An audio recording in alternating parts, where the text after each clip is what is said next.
우리 다 같이 한 마음으로 미가서 6장 1절 말씀 같이 합독해 보도록 하겠습니다. 너희는 여호와의 말씀을 들을지어다. 너는 일어나서 산을 향하여 변론하여 작은 산들이 내 목소리를 듣게 하라 하셨나니. 아멘. 미가서 6장의 말씀은 하나님께서 미가 선지자를 통해서 이스라엘 백성이 이렇게 말하는 겁니다. 내가 너희들에게 무엇을 잘못했길래, 내가 너희들에게 어떤 잘못을 했길래 너희들이 이렇게 어그러진 삶을 살고 있느냐, 너희들이 이렇게도 부정한 삶을 살고 있느냐, 누구에게 책임이 있는지 한번 보자라고 말하면서 산들에게 변론을 해보자라고 말합니다. 너희는 여호와의 말씀을 들을지어다. 넌 일어나서 산을 향하여 변론하여 작은 산들이 내 목소리를 듣게 하라 하셨느니. 누가 옳은지 그른지 한번 판단해보자라고 말합니다. 이사야서 5장 말씀에도 우리 하나님께서 이스라엘 백성은 이런 말씀합니다. 땅을 파서 돌을 지하고 극상품 포도나무를 심었도다. 그 중에 망대를 세웠고 또 그 안에 술틀을 팠도다. 좋은 포도 맺기를 바랬더니 들포도를 맺었도다 하면서 3절 말씀에 예루살렘 주민과 유다 사람들을 구하노니 이제 나와 내 포도원 사이에서 사리를 판단하라. 우리 한번 누가 옳고 그른지 한번 판단해보자. 4절 말씀에 같이 읽겠습니다. 시작. 내가 내 포도원위하여 행한 것 외에 무엇을 더 할 것이 있으랴. 내가 좋은 포도 맺기를 기다렸거늘 들포도를 맺으면 어찌 됨인고. 좋은 포도나무를 맺지 않아요. 내가 이렇게 해줬는데 어째 들포도를 맺었는가 라고 말하면서 우리 하나님 도대체 이해가 안 된다는 거예요. 맞습니다. 하나님 보시기에 우리의 삶이 말씀 듣고 순종하면 너의 삶은 잘 풀리는데 난 이해를 못하겠어. 우리는 이해가 되죠. 우리 하나님 문제가 있으니까 아닙니다. 우리 너무 이해가 잘 되죠. 내 삶을 비춰보면요, 하나님 말씀 순종하면 되는데 우리 안에 너무 불순물이 많기 때문에 우리 안에 생각들, 고집들, 치카치카 순종하지 못하고 불순종을 반복하다 보니 불순종의 삶이 자꾸 이어지다 보니 우리 삶이 어그러져서 그럼 거기서부터 다시 돌아와서 순종을 해야 되는데 우리는 어떻습니까? 다시 돌아오기는, 주님 앞에 돌아오기는 우리는 원하지 않고 여기서 잘하겠습니다. 여기서 잘해볼게요. 우리 지금 원하는 건 여기서 잘하는 것이 아니라 돌아오라는 거죠. 돌아오라는 거죠. 여기서 용기가 필요해요. 돌아오면 지금까지 삶이 너무 멀리 갔는데요. 지금 너무 멀리 흐트러지면 어떡해요 이거는. 사랑하는 여러분, 하나님 안에는 언제나 치유 회복이 있어요. 내가 돌아오기 시작하면은 너무 멀리 갔다 할지라도, 너무 망가진 삶이라 할지라도 내가 돌아오기 시작하면 하나님께서 그 모든 삶을 완전히 회복시켜 주십니다. 더 나아가서 이스라엘 백성들이 돌아왔었을 때 그 70년의 포로의 생활을 통해서 하나님은 그들의 영혼력을 회복시켜 줬던 것처럼 우리가 쉽게 돌아오고 나서 욕심스럽게 살았던 모든 삶을 다시 재정돈을 해야 돼요. 불순종해서 살았던 모든 열매들 다시 버릴 걸 버리고, 여러분 모든 걸 다시 해야 되는 겁니다. 힘들죠. 다시 시작하는 거 힘든 거예요. 하지만 주 믿는 믿음으로 주께 돌아와서 여러분 다시 시작했었을 때 그 과정을 통해서도 굉장히 큰 하나님의 은혜가 있어요. 그리고 하나님께서는요, 이 과정을 통해서도, 우리가 회개하는 과정을 통해서도 하나님의 축복이 있어요. 하나님의 은혜가 있다라는 겁니다. 중요한 건 돌아와야 되는 거예요. 여기서부터 잘하겠습니다? 없습니다. 돌아와서 하나님이 지금 나에게 지금 무엇을 요구하시는가? 하나님 나에게 어떤 부분을 버리기 원하며 어떤 부분을 꺾어지기 원하며 어떤 부분에서 내가 내려놓기 원하는가? 그 부분을 해결하지 아니하면은 이거는 묻어둔 채 내가 다른 것을 열심히 하겠습니다. 오늘 그들처럼요. 그들은 영혼의 짓눌림이 있었어요. 그래서 그들은 자꾸 주님 앞에 양을, 그리고 마지막에 이런 생각까지 합니다. 내가 너무 짓눌리니까 내 아들까지도 바쳐볼까? 그러면 내 영혼이 자유로워질까? 아닙니다. 헌금으로도 어떤 수당으로도 이렇게 잔인한 이런 하나님이 가장 싫어하는 생각에 내 장자를 드리면, 내 자녀를 드리면 하나님께서 내 영혼의 자유함을 주실까? 아닙니다. 여러분 어떤 걸 드린다고 해도 영혼의 자유로움 없습니다. 바로 하나님이 여러분에게 말씀하신 그 죄 부분을 내려놓지 않냐면, 하나님이 그 관여하는 그 죄 부분을 버리지 않냐면 여러분에게는 자유로움이 없어요. 그래서 하나님은 오늘도 우리에게 말하는 겁니다. 내가 언제 너에게 수당을 더 가져오라고 했느냐? 내가 언제 너에게 재물을 더 가져오라고 했느냐? 이건 재물로 해결할 수 있는 문제가 아니고 넌 나의 앞에, 이 말씀 앞에 엎드려서 내가 너에게 요구하는 그 삶을 살아나가는 거예요.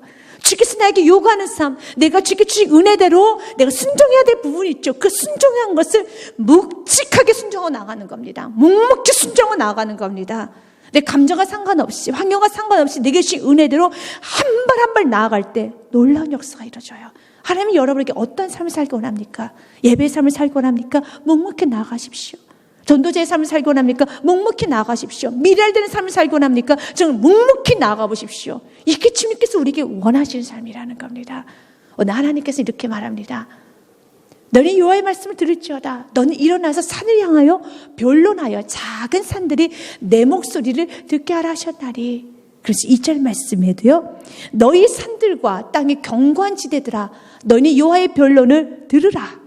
여호와께서 자기 백성이 변론하심에 이스라엘과 변론하실 것이라. 한번 들어봐라. 누가 옳은지 그런지. 그 당시에 산이라는 것은 가장 여러분 정의롭고 공의롭고 흔들리지 않는 중심을 잡는 의미에서 산이라는 의미를 갖고 있습니다. 그래서 중심을 잡고 있잖아.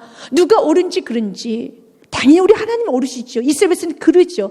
그럼에도 불구하고 하나님께서는 이들이 피의식이 잡혀있기 때문에 마치 하나님께서 공급해 주지 않으셔서 우리가 이렇게 어려워진 거 하나님 도와주지 않으셔서 아닙니다. 하나님 도와주셨죠. 그가 이스라엘에 하나님의 도움의 손을 뿌리쳤죠. 근데 그들은 피의식에 쌓여 있는 거예요. 하나님 우리를 안 도와주셨어. 하나님 좀 도와주셨으면 되는데 하나님 도와주셨죠. 그래서 이사야 선지를 보내서 회개하라고 말씀하셨고 에레미야 선지를 보내서 회개하라고 말씀하셨고 오늘처럼 미가 선지를 통해서 회개하라고 말씀하셨는데 끝까지 그들은 그 말씀에 돌아오질 않아요. 그리고 오히려 피의식에 쌓여서 나를 조금 더 사랑해 주면은 나에게 조금 더 위로해 주면은 나를 좀 붙들어주면 됐을 텐데 붙들어줬잖아요. 하나님 이 정도 붙들어주면 되죠. 그러나 그 하나님이 싫다라는 거죠. 그 말씀이 싫다라는 거죠. 그래서 지금 우리에게 말하는 거예요. 내 자신의 내가 주인 되어서 내가 싫고 그름을 내가 싫고 좀을 정하는 삶이 아니라 이제 정말 하나님을 나의 주인, 주님으로 모시기 원합니다. 이스라엘 백성들은 이 지경에 이르기까지도 그들은 하나님께서 보내준 선지자를 다 거부합니다. 그리고 말합니다. 하나님 나에게 말씀해 줬으면 저는 따라갔을 때 하나님이 저에게 너무 침묵하셨잖아요. 저를 너무 냉대하셨잖아요. 하나님 냉대하지 않았습니다. 여러 방법을 통해서 하나님 메시지를 줬어요. 일괄적으로 메시지 줬습니다. 그 일괄적인 메시지가 무엇입니까? 돌아오라는 거예요. 회개하라는 겁니다. 다시 첫사랑을 회복하라는 겁니다. 다시 은혜 앞에 엎드리라는 겁니다. 그러나 이런 말씀은 다 치워버리고 내가 조금 더 물질을 더 드리라는 말일까? 내가 조금 더 예배를 드리라는 말일까? 그렇게 하면서 오히려 하나님께 이렇게 말합니다. 얼마나 하나님 내가 더 예배를 드려야지만 당신의 마음이 풀어지시겠습니까? 그래서 하나님을 마치 피에 굶주린 하나님처럼 재물에 여러분 정신없으신 하나님처럼 그들은 만들어가고 있어요. 하나님을 그렇게 무자비하게 하나님을 그렇게 여러분 정말 피에 굶주린 마치 신처럼 그들은 만들어가고 있어요. 그래서 하나님 이런 말씀하십니다. 이사야서 말씀을 보면은 11장 말씀에 이사야서 1장 말씀에 11절부터 12절 말씀 이렇게 되어 있습니다. 이사야서 1장 11절 말씀 12절 말씀을 여호와께서 말씀하시되 너희의 무수한 재물이 내게 무엇이 유익하뇨? 나는 수당의 번제와 살찐 짐승의 기름에 배불렀고 나는 숫송아지나 어린 양이나 수염새의 피를 기뻐하지 아니하노라. 마치 하나님 피만 보면 마치 너무 흥분하신 신처럼 그래 더 피를 드릴게요. 더 수당을 드리면 내가 더 자유할 수 있을까요? 우리께서 원하시는 것은 우리가 더 많이 뭔가를 하는 게 아니라 지금 내 마음에 높아진 그 마음을 꺾기 원해요. 내 마음에 딱딱한 마음이 부드러워지기 원해요. 지금 오늘 또 바꾸신 우리의 마음이라는 겁니다. 너 지금 마음이 너무 높아졌잖아. 받아들이질 않잖아. 여전히 너가 주인이 되어 살잖아. 우리 지금 그 주인의 자리에서 우리가 내려놓기 원합니다. 신앙생활 가장 쉬운 사람은요. 자기가 주인 되지 않는 사람은 신앙생활이 너무 쉬워요. 그러나 자기가 주인 돼서 살면 신앙생활은 고통이에요. 여러분 신앙생활은 행복하지가 않아요. 그냥 주인의 자리에서 내려와서 하나님의 주인을 모시면 신앙생활처럼 편하고 아름다운 게 없습니다. 그래서 성경이 이렇게 됩니다. 너희의 무수한 재물이 내게 무엇이 유익하뇨? 나는 수당의 번제와 살찐새의 기름에 배불렀고 나는 숫송아지나 어린 양이나 수염새의 피를 기뻐하지 아니하노라. 12절과 13절 말씀에 너희가 내 앞에 보이러 오니 이것은 누가 너희에게 요구하느냐? 내 마당만 밟을 뿐이니라. 내 마당만 밟고 있구나. 사랑하는 여러분, 지금 이스라엘 백성들 마음은 없이 마당만 밟고 이것도 온전한 송아지도 아닙니다. 온전한 제물도 아닙니다. 흠 있고 상처 있고 하나님께 겉만 모습만 보이면서 가고 있습니다. 그리고 마치 예배를 던지듯이 해주듯이 하고 가버리는 거예요. 마당만 받습니다. 겸손함이 없습니다. 우리 예배가 겸손해지기 원합니다. 마당만 받고 나 오늘 예배 드렸지요? 이제 하나님도 저한테 해줄 걸 해주셔야 됩니다 라는 것이 아니라, 이 정도면 내가 많이 엎드려진 거지, 이것이 아니라 주님 다윗과 같이 주님 나에게 은혜 내려 주시옵소서. 주님이 비천한 죄인이 왔습니다. 오늘도 이 모습 있는 모습 그때 나왔습니다. 주님 나를 용서하여 주시고 나에게 오늘도 은혜 베풀어 주시옵소서. 그러나 그들의 마음은 높아질 때 높아집니다. 그리고 하나님과 높음에서, 하나님과 동등함을 넘어서 하나님 또 높은 자리에서 하나님을 가르치고, 그래서 하나님 말씀 들으려고 하질 않아요. 뻣뻣합니다. 딱딱합니다. 교만합니다. 마당만 밟고 있어요. 우리가 예배를 드릴 때 우리의 마음이 낮아져야 돼요. 그래서 하나님께 은혜를 받으셔야 돼요. 치료를 받으셔야 되는 겁니다. 13절 말씀에도 헛된 점을 다시 가져오지 말라. 분향은 내가 가증히 여기는 바요, 월삭과 안식일과 되로 모이는 것도 그러하니 성회와 아울러 악을 행하는 것을 내가 견디지 못하겠노라. 우리 주님이 이렇게 말합니다. 나는 너의 재물이 견딜 수 없을 정도로 힘이 든다는 거죠. 하나님께 감시하려고 나오는데 하나님이 좋으시겠습니까? 여러분, 하나님께 흠잡으려고 나오고 앉아있는데 하나님 좋으시겠습니까? 하나님께 여러분 맞대응하면서 지금 하나님 앞에 여러분 이렇게 여러분 강직한 이 뻣뻣한 모습으로 하나님 앞에 맞서고 있는데 하나님이 좋으시겠습니까? 우리 하나님 너무 크시거든요. 힘을 이렇게 주고 감시하고 하나님 앞에 여러분 대적하고 있을 때 정말 하나님은 피조물이니까 너무 크신 하나님 보시기에는 싹 치워가지고 정말 저 쓰레기통에 버리고 싶은 마음도 들겠죠. 이스라엘 백성들의 모습이 그랬었어요. 그럼에도 불구하고 하나님은 그들에게 긍휼을 베풀어 주신 겁니다. 그럼에도 불구하고 수많은 선지자를 통해서 말씀하시고 또 말씀하시고 일괄적으로 말씀하신 거예요. 주님께서 일괄적으로 하신 건 한 가지입니다. 엎드려지라는 거죠. 내게 주신 은혜를 기억하라는 거죠. 그러나 그들은 그 은혜를 기억하지 못했어요. 그래서 하나님께서 이렇게 말합니다. 내가 너에게 베풀어줬던 은혜를 다시 한번 상고시킵니다. 이것이 4절부터 5절 말씀까지입니다. 미가서 6장 4절 말씀에 내가 너를 애굽 땅에서 인도하여 내어 종로 타는 집을 성령하였고, 그래서 우리 주님께서는 우리에게 동일하게 말합니다. 너가 종되었던 시절을 기억하라는 거예요. 이것은 우리가 죄책감에 눌려 살라는 것도 아니고 우리 안에 의기소침하면서 항상 우리가 이렇게 좀 힘없이 살라는 것이 아니라 어디서 구원받은 그 은혜를 잊어버리면 인간은 방종해져요. 인간은 교만해져요. 그럼 사단은 우리가 어디서부터 구원받는 걸 잊어버린 순간 사단은 우리를 갖고 놀기가 너무 쉬워요. 이리저리 흔들어 버려요. 너무 쉽게 흔들어 버려요. 그러나 내게 주신 그 은혜를 잊어버리지 않냐고 나아가는 사람은 사단이 여러분 흔들지를 못해요. 사단이 접근을 못하는 겁니다.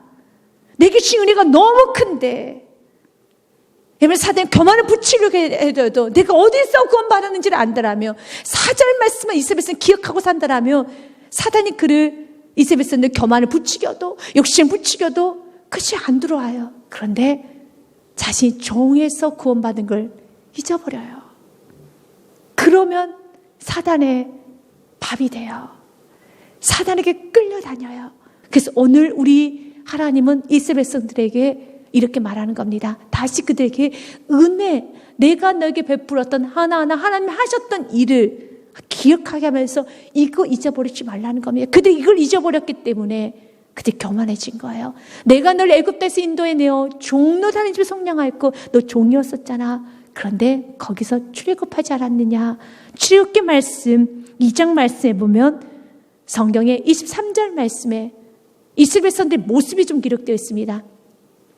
여러 해 후에 애굽 왕은 죽었고 이스라엘의 자손은 고된 노동으로 말미암아 탄식하면서 애굽 왕은 요셉을 알고 있었던 애굽 왕이 죽은 겁니다. 그래서 그 당시 요셉은 애굽을 살렸던 총리였기 때문에 과거 애굽 왕은 요셉의 식구들을 히브리인들을 좀 선대했었습니다. 그러나 요셉을 알지 못한 새 왕이 오지요. 이제는 그 은혜를 다 잊어버립니다. 그리고 히브리인들에게 굉장히 많은 고된 노동을 시키죠. 그래서 이스라엘 자손은 고된 노동으로 말미암아 탄식하며 부르짖으니 그 고된 노동으로 말미암아 부르짖는 소리가 하나님께 상달된지라. 고된 노동, 역청도 주지 않고 벽돌을 쌓으라는 거예요. 그게 말이 안 되죠. 여러분, 그런 노동을 시켰어요. 그리고 아들 낳으면 나일강에 던져버리라는 거예요. 이건 인권을 보지 않았어요. 사람을 보지 않았다는 거예요. 그들이 부르짖었을 때 하나님은 이렇게 인간 취급도 받지 못했고 정말 노동자였고 인간으로 보지 않는 물건으로 받고 노동자였고 너의 아들을 나일강에 던져야 되는 그런 처지였었죠. 그런 처지 가운데서 살았었지만 그들이 부르짖어 기도했을 때 하나님께서는 24절 말씀에 하나님은 그들의 고통 소리를 들으셨어요. 하나님이 그들의 고통 소리를 들으시고 하나님이 아브라함과 이삭과 야곱에게 세운 그의 언약을 기억하사 그랬어요. 그래서 하나님께서 그들을 출애굽시키셨습니다. 출애굽하는 과정에서 하나님 놀라운 역사를 일으키셨죠. 10가지 재앙을 보냈죠. 홍해를 갈랐죠. 반석에서 물을 내어주셨죠. 광야 자체가 위험한 지역 아닙니까? 그래서 그들을 모든 뱀으로부터 다 지켜줬어요. 모든 들짐승으로 다 지켜줬습니다. 그냥 하루하루 사는 게 은혜인 겁니다. 마치 우리들처럼요. 우리가 지금까지 우리가 그 은혜를 몰라서 그렇지 그냥 사는 게 은혜예요. 우리가 이렇게 먹고 살고 건강하게 살 수 있는 건 정말 큰 하나님의 은혜인 겁니다. 주님은 말합니다. 내가 너를 그렇게 인도하셔서 그래서 모세와 미리암도 아론도 찬양했었지 않느냐. 말씀에 보면은요 5절 말씀에 4절 말씀 내가 너를 애굽 땅 종 되었던 노릇하는 집에 성령하였고 모세와 아론과 미리암을 내 앞에 보냈느니라. 보내주셨고 인도하셨어요. 그 미리암은 이렇게 찬양도 합니다. 출애굽기 15장 말씀 보면 하나님이 하신 일을 높입니다. 아론의 누이 선지자 미리암이 손에 소고를 잡으며 모든 여인도 그를 따라 나오며 소고를 잡고 춤추며 찬양합니다. 21절 말씀 같이 읽겠습니다. 미리암이 그들에게 화답하여 이르되 너희는 여호와를 찬송하라. 그 높고 영화로우시며 말과 그 탄자를 바다에 던지셨음이로다 하였더라. 아멘. 하나님을 찬양합니다. 하나님의 놀라우신 크심을 찬양합니다. 그리고 또 하나님께서는 5절 말씀에 내 백성아 너는 모압 왕 발락이 꾀한 것과 보올의 아들 발람이 그에게 대답한 것을 기억하여 시딤에서부터 길갈까지의 일을 기억하라. 그리하면 나 여호와가 공의롭게 행한 일을 알리라 하실 것이라. 내가 너를 인도하고 보호하신 것을 기억만 했다라면 하나님 앞에 피의식을 가지 않았을 텐데 범죄는 이스라엘 백성들이 하는데 범죄하는 사람들 항상 피의식이 있어요. 여러분 우리는 구약을 알면 이스라엘 백성 피의식을 가지면 됩니까? 안 됩니까? 그럼 말이 안 되죠. 이스라엘 백성 피의식을 가지면 안 돼요. 그들이 한 건 죄밖에 진 게 없어요. 그럼에도 불구하고 이스라엘 백성은 피의식이 너무 많아요. 그래서 하나님은 자꾸 변론하자 하는 거예요. 우리 변론하자 그러면 잘잘못을 따져보자. 죄를 지면 자꾸 피의식이 생겨요. 왜 그렇습니까?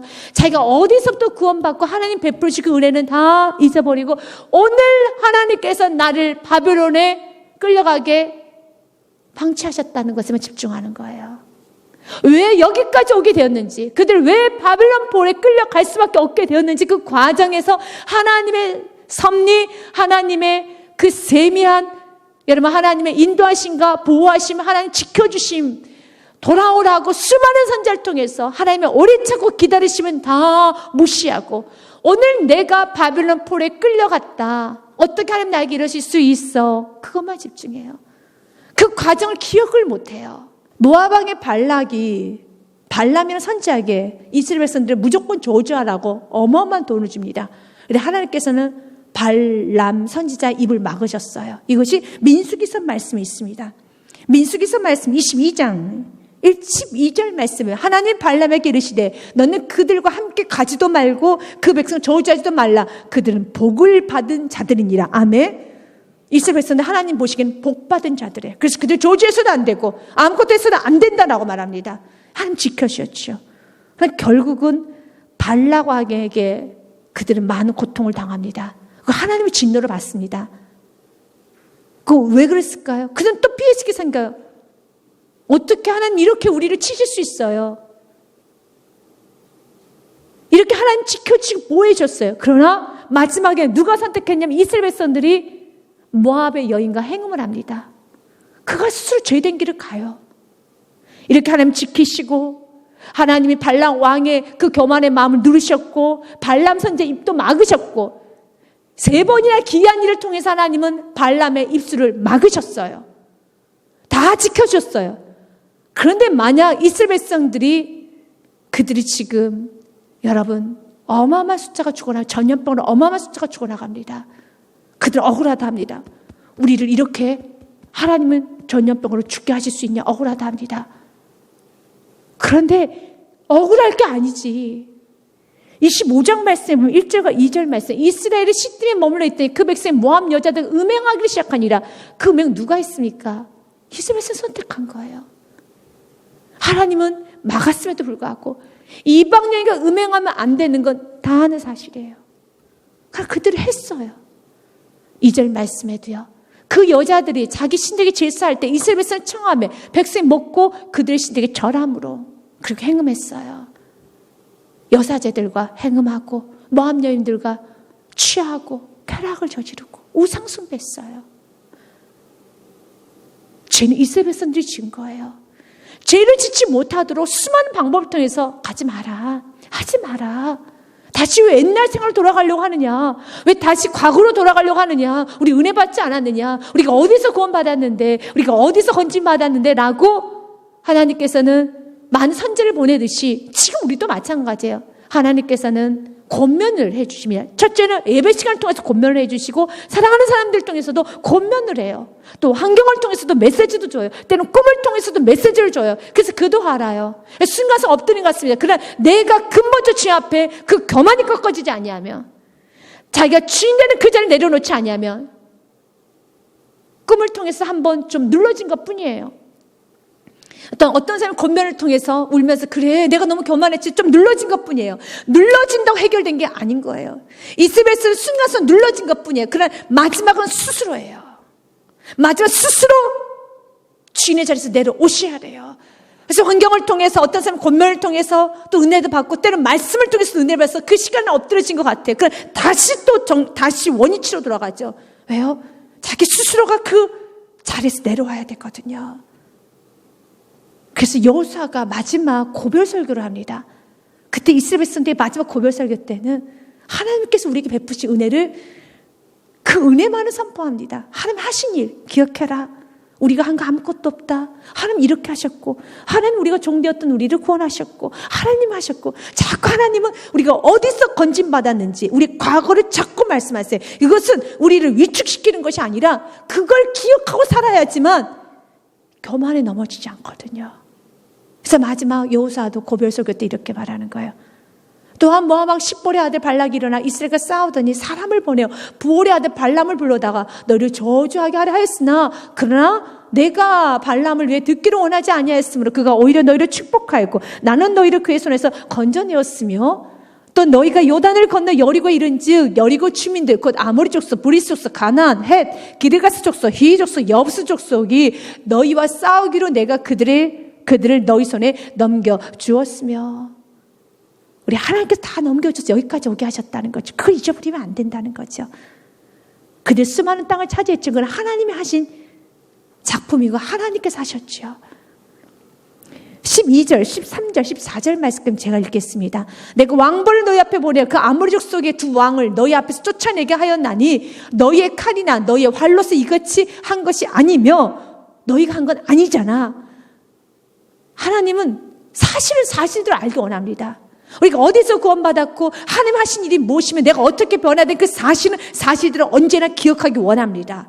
내가 또 너희가 수고하지 아니한 땅과 너희가 건설하지 아니한 성읍들을 너희에게 주었더니 누가 주셨습니까? 하나님이 주셨습니다. 너희가 그 가운데서 거주하며 너희는 또 너희가 심지 아니한 포도원과 감나무의 열매를 먹는다 하셨느니라. 그럼 은혜죠. 그럼 이제 어떻게 되겠습니까?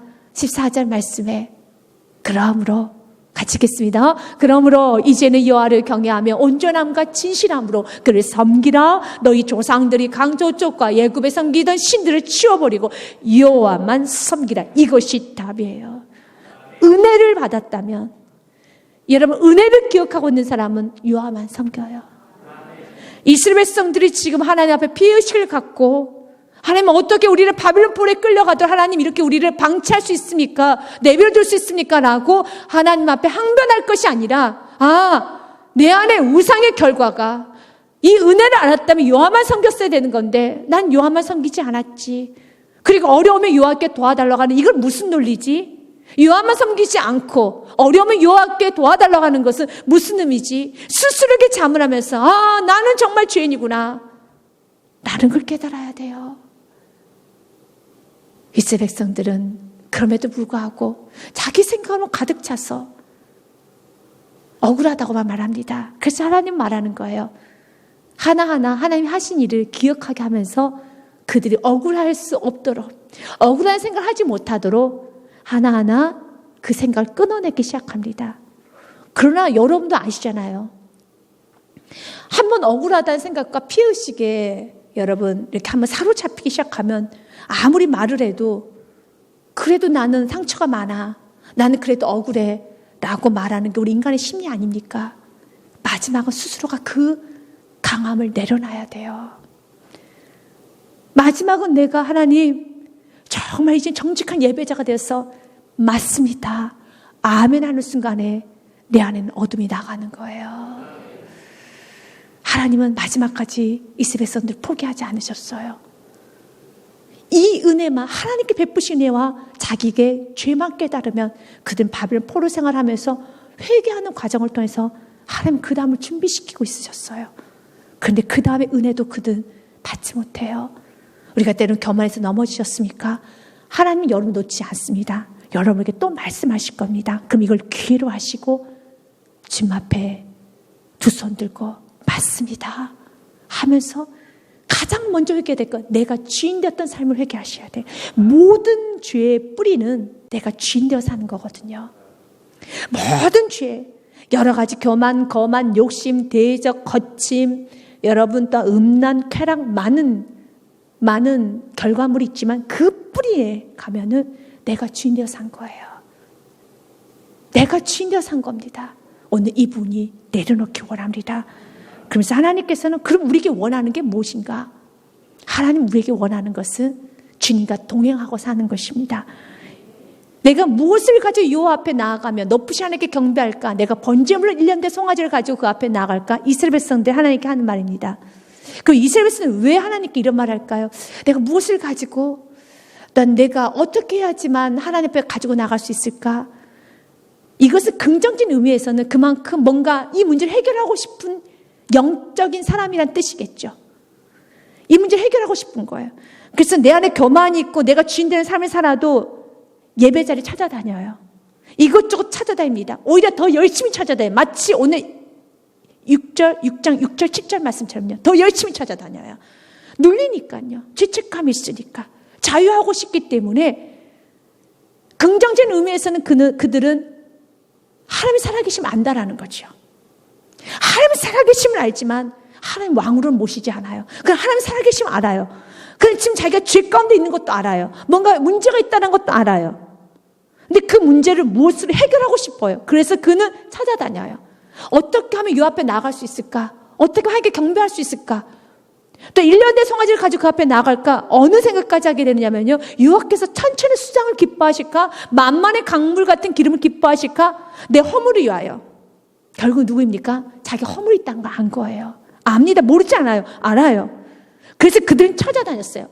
어느 정도까지 지나치게 정도로 하느냐면 내 마다들을 드리면 이 허물이 사해질까? 그래서 제 앞에 엎드리지 아니하면 더 열심히 신앙생활을 하는 것 같아요.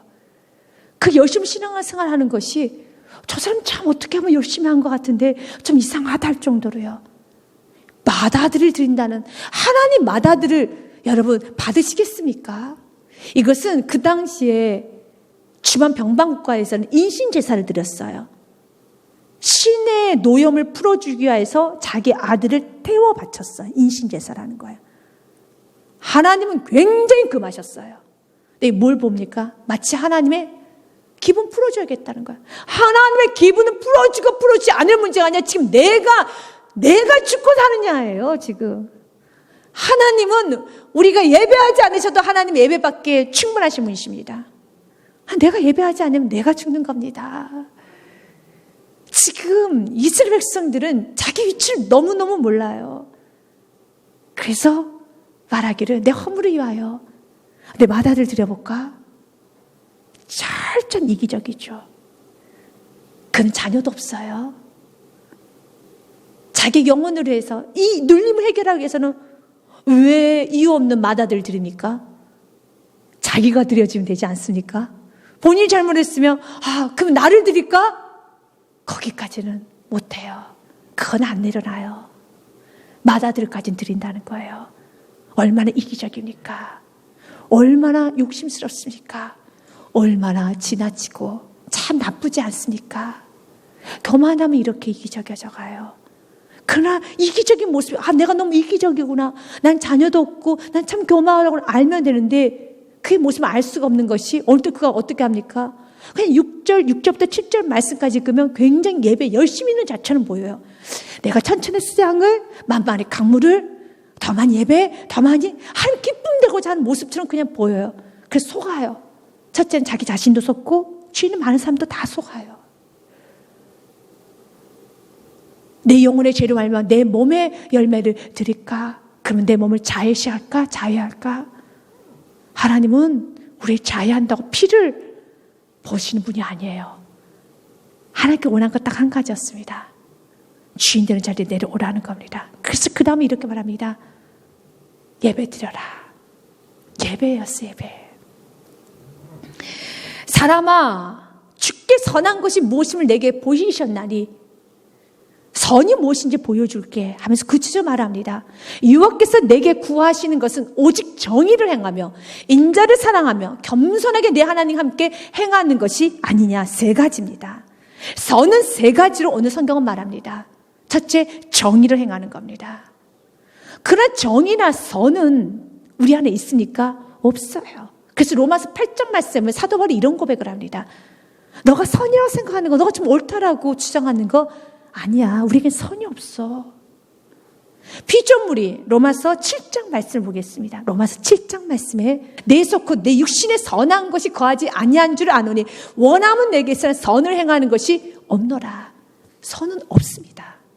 우리 안에 정의도 없습니다. 그리고 우리가 하는 건 선이 아니라 언제나 내 위주대로 내가 좀 만드는 겁니다. 여러분, 우리는 철저히 내 중심이에요. 내 중심입니다. 19절 말씀에도요. 내가 원하는 바 선은 행하지 않냐, 도리어 원하지 않는 바 악을 행하는구나.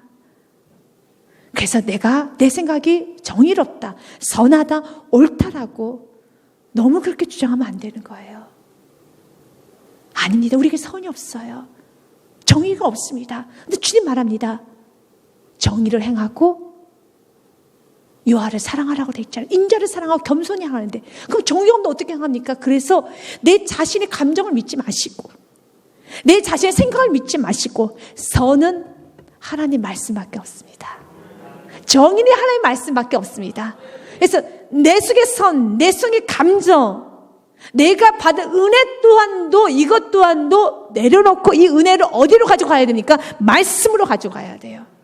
내가 받았던 은혜조차도 이 은혜가 말씀을 통해서 은혜를 받았고 때는 여러 가지 환경을 통해서 은혜를 받아도 그것 또한도 어디로 가져가라고요? 말씀으로 가져가야 돼요. 왜요? 그 은혜 또한도 우리는 자의적으로 해석하는 경우가 있어요.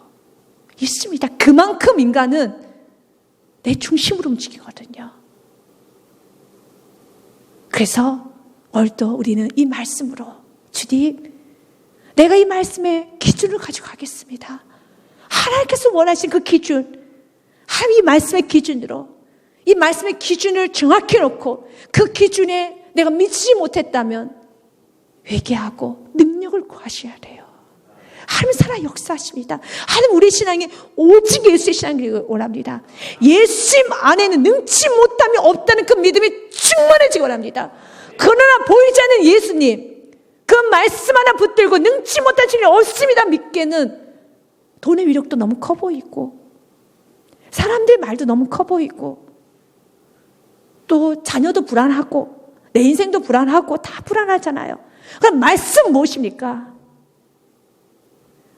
예수님 안에는 능치 못할 일이 없다라는 그 말씀 기준이 있다면 그 기준을 몸부림쳐서 순간순간 두려움이 밀려올 때마다 낙심이 될 때마다 순간순간 나 안 되는 거 아니야? 라는 생각이 들 때마다 그 생각을 십자가에 못 박고 주님 나는 안 되지만 주님은 하실 수 있습니다. 내 자녀를 살릴 수도 있고 우리 가정 회복시킬 수도 있고 모든 관계를 풀어줄 수도 있고 나를 회복시킬 수 있습니다. 다시 오직 예수의 신앙 우리가 나아가야 되는 겁니다. 오직 예수 십자가 안에서는 죄로 인한 모든 죽음과 여러분 모든 흑암의 권세, 질병, 가난 모든 걸 다 도말하셨습니다. 그래서 매 순간순간마다 여러분 가난이 좀 덮칠 때, 질병이 덮칠 때, 가정 안에 불안이 덮치고 여러분 아픔이 올 때마다 거기서 헤매고 있는 것이 아니라 거친 십자가 붙들고 주님을 바라봐야 되는 겁니다. 우리에겐 선이 없어요. 선은 오직 예수님밖에 없습니다. 그래서 예수님이 이렇게 말합니다. 요한복음 14장 말씀에 내가 곧 길이요 진리요 생명이니 나로 말미암지 않고서는 아버지께 올 자가 없느니라. 믿으십니까? 예수께서 이르시되 내가 곧 길이요 진리요 생명이니 나로 말미암지 않고는 아버지께 올 자가 없느니라. 사도행전 4장 말씀도 이렇게 되어 있습니다. 다른 이로서는 구원을 받을 수 없나니 천하 사람 중에 구원을 받을 만한 다른 이름을 우리에게 주신 일이 있음이라 없음이라 없음이니라. 없습니다. 예수밖에 없어요. 세상에 많은 힘이 있다 할지라도 우리가 영원히 붙들어야 될 분은 예수 그리스도밖에 없습니다. 이 믿음에 우리가 연약해질 때 울어야 돼요. 주께 간절히 매달려서 믿음을 구하셔야 돼요. 지금 우리에게 말합니다. 이스라엘 백성들은 자기 믿음 없음 드러내지 않고 마치 자기 믿음 있는 것처럼 수장을 더 드릴까요? 천천만말 더 드릴까요? 하나님 이렇게 말합니다. 지금 너 내 앞에 서세하니?